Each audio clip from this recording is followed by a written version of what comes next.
नाही, गणेश नाईकचं थोडं जास्त होत चाललेलं आहे.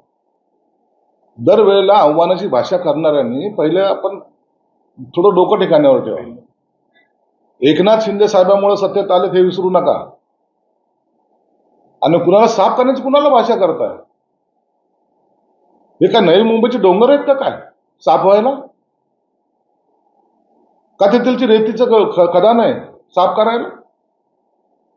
आम्ही हिमतीने आणि जिद्दीने उभे राहणारे लोक आहोत.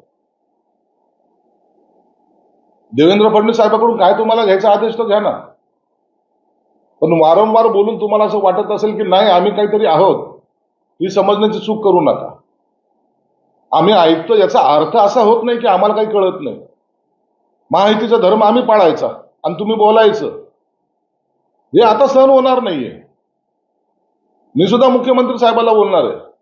हे दरवेळेला जे चाललंय ना, आम्ही साफ करून टाकू, आम्ही हे उखडून टाकू, आम्ही ते फेकून देऊ, कुणासाठी ही भाषा करताय तुम्ही? अरे आम्ही जे काही त्याग केलाय ना त्याच्यामुळे ही सत्ता आहे दिसते आज. एकनाथ शिंदे साहेबांना एकदम हलक्यात घ्यायचा प्रयत्न तुम्ही करू नका.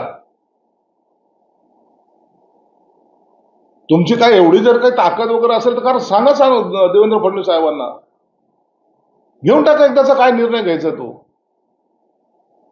परंतु वारंवार बोलून वारंवार दिसून साफ करून टाकू, संपवून टाकू, काय कशाला ही भाषा पाहिजे तुमची? आणि मग हीच भाषा जर आम्ही केली तर मग महायुतीमध्ये मिठाचा खडा. थोडस लिमिट असते.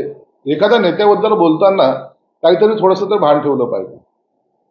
मी पुन्हा सांगतो, हे नवी मुंबईचे डोंगर नाही साफ करण्यासारखे.